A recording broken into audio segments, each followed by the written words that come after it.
Assalamualaikum warahmatullahi wabarakatuh. Selamat pagi, siang, dan malam buat teman-teman semuanya.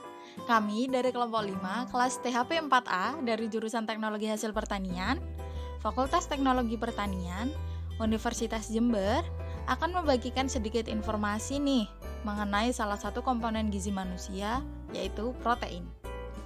Dengan anggota kelompok 5 yaitu Deva Nurila Salsabila, Nahdiatul Ummah, Dian Wahyu Aprila, Agustina Dwi Sekar, Iva Ardianti, dan Rizky Amelia Irwanda.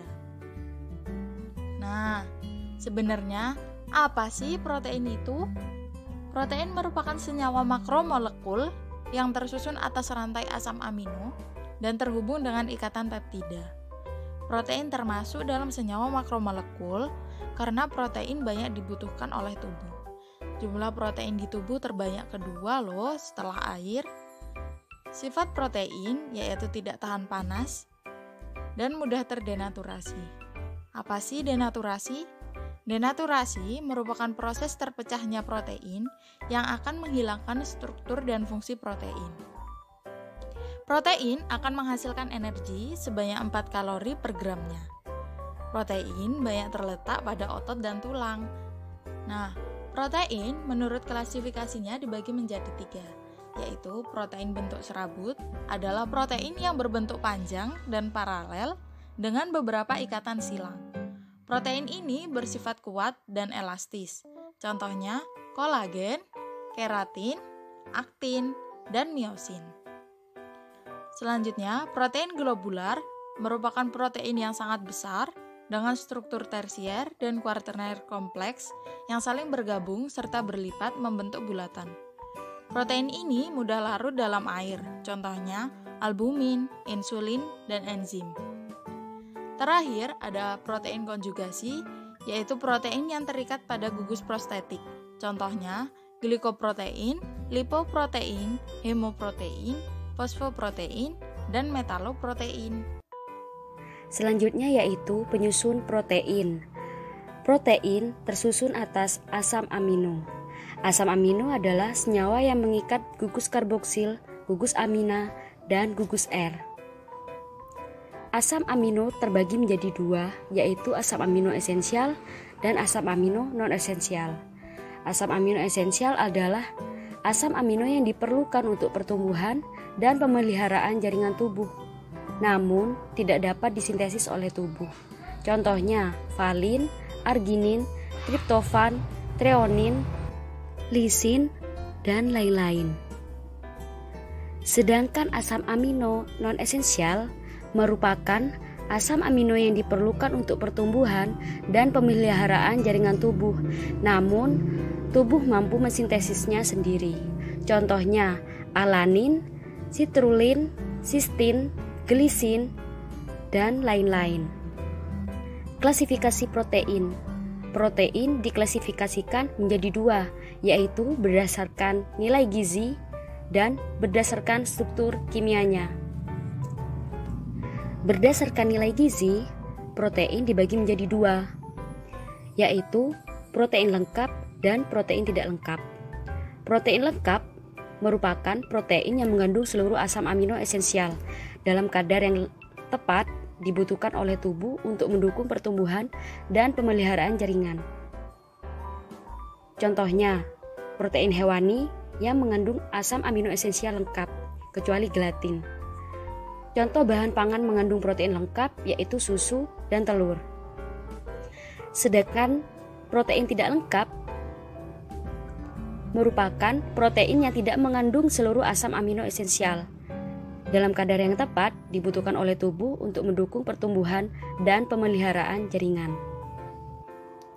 Selanjutnya, berdasarkan struktur kimia, protein terbagi menjadi 4, yaitu dengan struktur primer, struktur sekunder, struktur tersier, dan struktur kuaterner.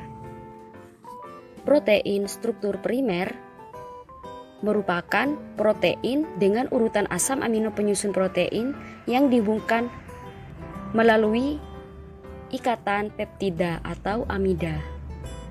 Sedangkan struktur sekunder merupakan struktur 3 dimensi lokal dari berbagai rangkaian asam amino pada protein yang distabilkan oleh ikatan hidrogen membentuk lipatan-lipatan berupa alpha helix dan beta sheet.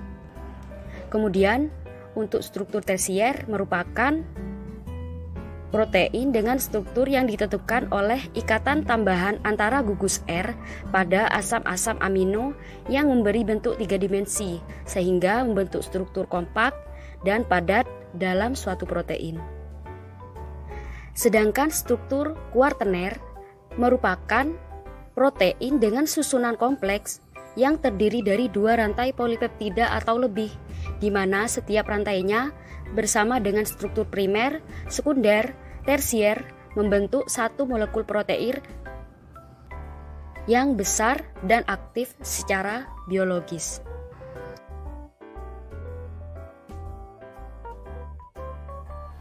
Protein memiliki berbagai fungsi di dalam tubuh, di antaranya yakni sebagai sumber energi. Protein yang kita konsumsi nantinya akan dirubah dalam bentuk energi, di mana protein mengandung energi sebesar 4 kalori per gram. Protein sebagai enzim. Enzim adalah biokatalisator organik yang terdiri dari protein. Dengan adanya enzim, maka dapat mempercepat reaksi di dalam tubuh. Contohnya adalah reaksi metabolisme yang memerlukan enzim-enzim tertentu.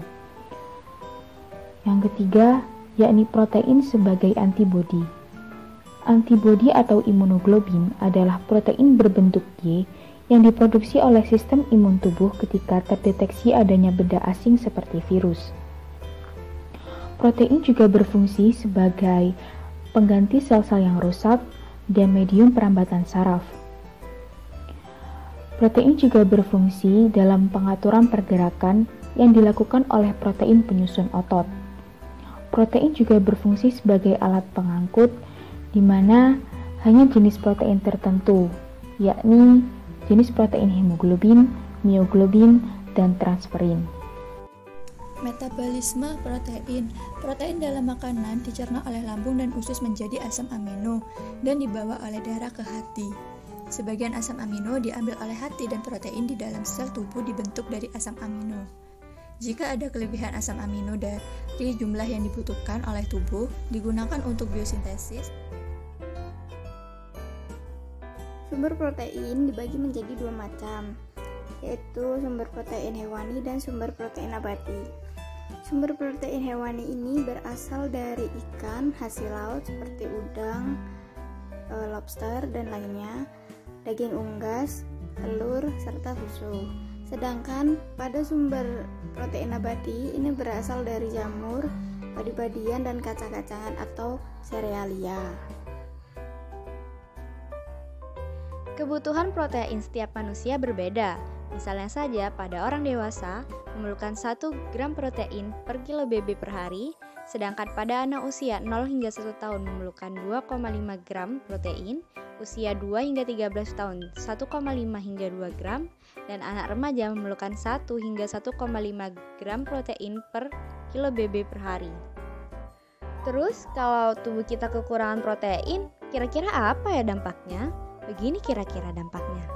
Kita akan mengalami kerontokan, imunitas menurun, dan pertumbuhan, perkembangan, serta penyembuhan luka yang melambat. Selain itu, kita rentan terkena penyakit edema, yaitu penumpukan cairan di dalam tubuh, rentan patah tulang, massa otot menurun, dan kuku yang mudah rapuh. Jadi, jangan malas makan makanan yang mengandung protein ya. Sekian dari kelompok kami. Jangan lupa subscribe dan like. Terima kasih.